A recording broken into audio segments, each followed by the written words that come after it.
آپ سے مخاطب ہے۔ سیف الرحمان سے آج کا دوسرا نشریہ سماعت فرمائیے۔ ابتدا میں پیش خدمت ہے اہم خبروں کا خلاصہ۔ صاحب سمو امیر نے جمہوریہ مالاوی کے صدر کو ان کے ملک کے یوم جمہوریہ کے موقع پر مبارکباد دی ہے۔ وزیر اعظم نے کہا ہے کہ شہریوں کی زمینوں کے منصوبے صاحب سمو امیر کی ہدایات پر ملک کی اولین اہمیت کے منصوبوں میں سر فہرست ہیں۔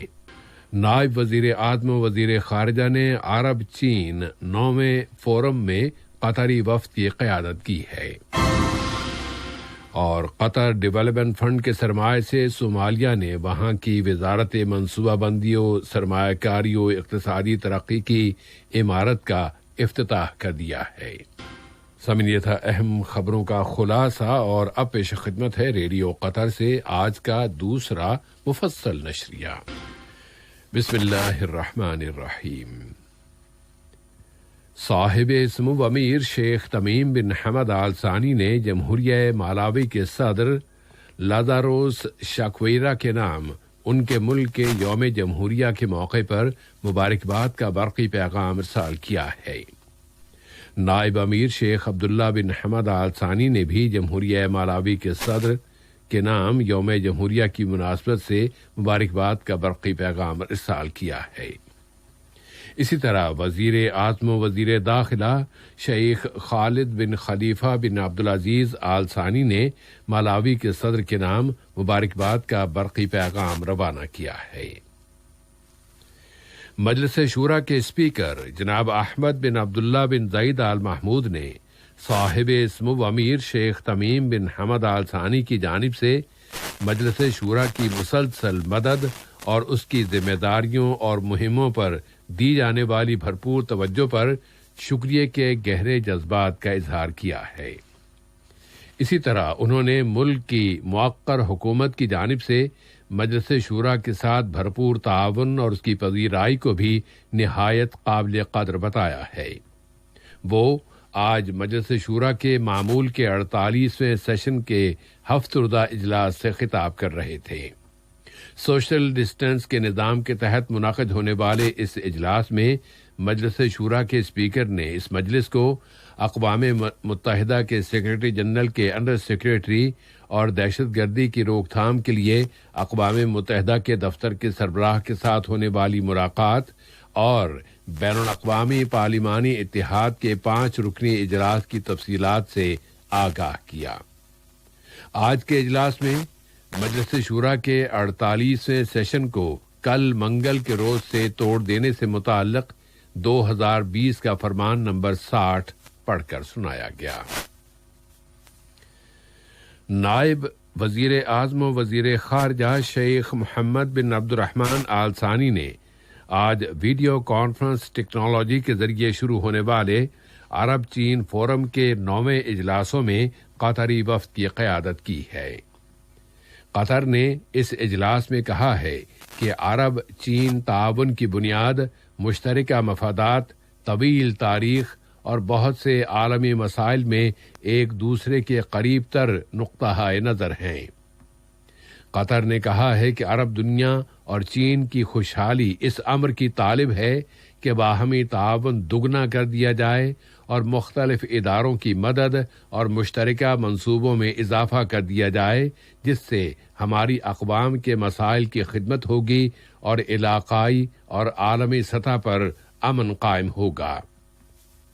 قطر نے کہا ہے کہ دنیا میں آنے والی تبدیلیاں اور اس وقت درپیش چیلنجز یہ امر مسلط کر رہے ہیں کہ سب لوگ بین الاقوامی تعلقات کی ترتیب نو کے لیے کام کریں، جس کا بنیادی تصور تعاون، یکجہتی، سولیڈیرٹی اور تمام اقوام کی بقائے باہمی ہو کہ امن ہی دنیا کے مستقبل، اس کے استحکام اور مطلوبہ ترقی کے حصول کا راستہ ہے۔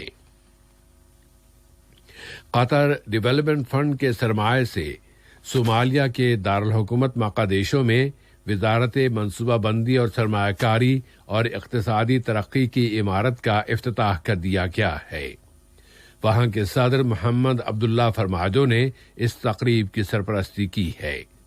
صومالیہ کے نائب وزیر اعظم نے اس عمارت کی افتتاحی تقریب سے خطاب کرتے ہوئے قطر کا شکریہ ادا کیا ہے کہ وہ مختلف شعبوں میں ان کے ملک کی مسلسل مدد کر رہا ہے۔ شہریوں کی زمینوں کے بنیادی ڈھانچے یعنی انفراسٹرکچر کے منصوبوں کو صاحب سمو امیر کی ہدایات پر ملک میں اولین اہمیت دی گئی ہے۔ وزیر اعظم و وزیر داخلہ شیخ خالد بن خلیفہ بن عبدالعزیز آل ثانی نے شہریوں کی زمینوں کے 5000 سے زیادہ پلاٹس کے لیے سڑکوں اور انفراسٹرکچر کے منصوبوں پر عمل درآمد کے لیے 9 کانٹریکٹس پر دستخطوں کی تقریب کے موقع پر کہا ہے کہ ان شعبوں کی اہمیت قطر میں ایک ٹھوس حقیقت ہے۔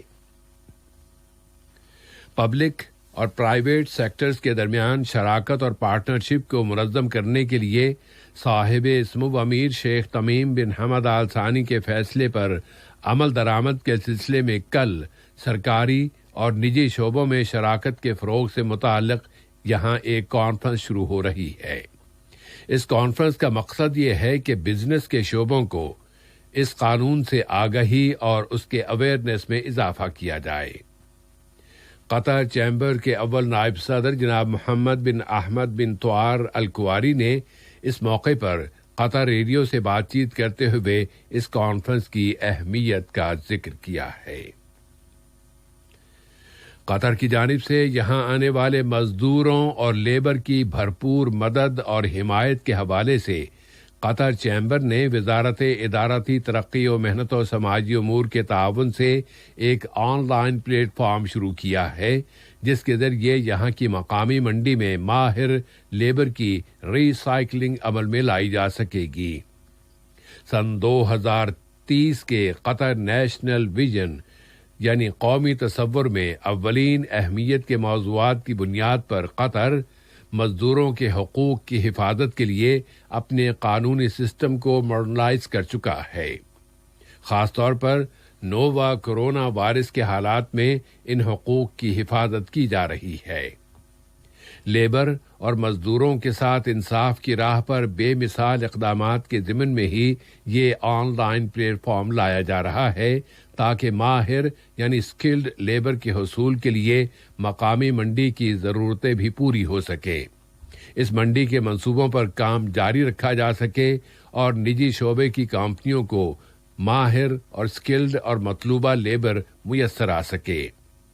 قطر گزشتہ ایک عرصے سے اپنے قوانین میں بہت سی اصلاحات لایا ہے اور ان سب کا مقصد یہاں آنے والی لیبر کے مفادات کی حفاظت کرنا ہے کہ وہ ملک کی ترقی کا ایک فعال عنصر کی حیثیت رکھتی ہے۔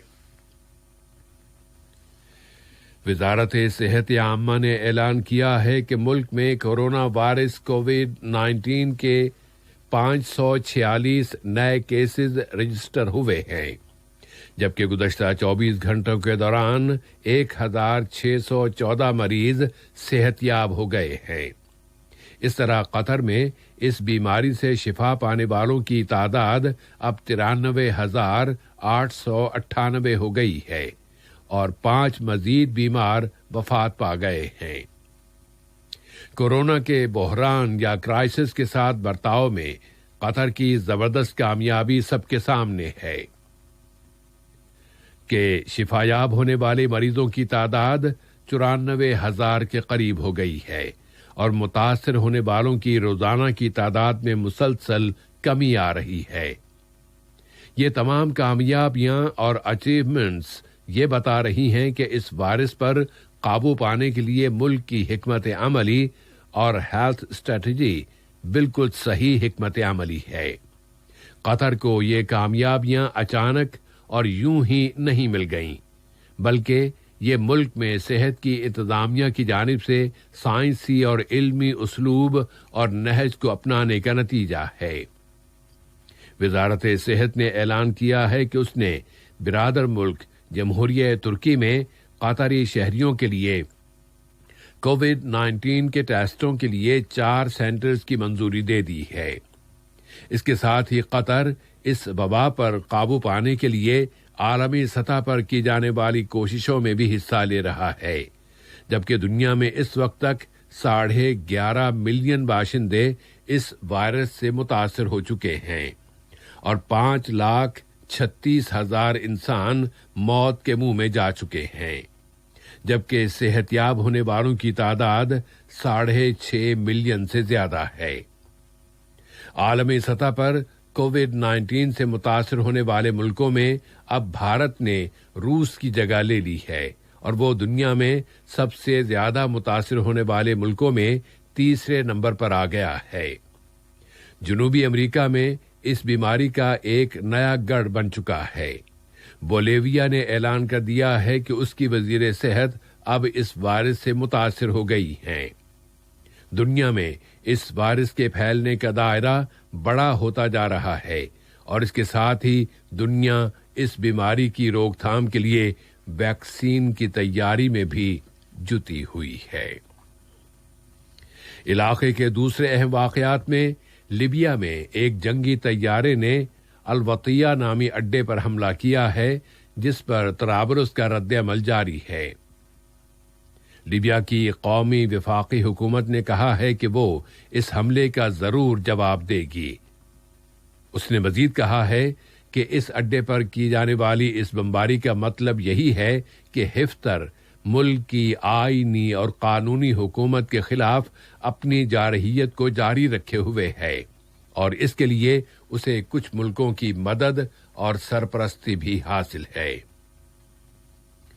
اور نشریے کا اختتام ایران سے متعلق اس خبر سے کرتے ہیں کہ جوہری ایندھن یا اٹامک انرجی کی ایرانی تنظیم نے اعلان کیا ہے کہ ایٹمی پلانٹ کی ایک عمارت نتنز میں لگنے والی آگ سے وہاں بھاری نقصان ہوا ہے اور اس کی وجہ سے افزودہ کرنے یعنی کنٹرافوگریشن کے آلات کی تیاری کا کام سست روی کا شکار ہو جائے گا۔ آج کا یہ نشریہ ختم ہونے سے قبل اہم خبروں کا خلاصہ ایک مرتبہ پھر سماعت فرما لیجیے۔ صاحب سمو امیر نے مالاوی کے صدر کو ان کے ملک کے یوم جمہوریہ پر مبارکباد دی ہے۔ ہم نے کہا ہے کہ شہریوں کی زمینوں کے منصوبے صاحب سمو امیر کی ہدایات پر ملک کی اولین اہمیت کے منصوبوں میں سر فہرست ہیں۔ نائب وزیر اعظم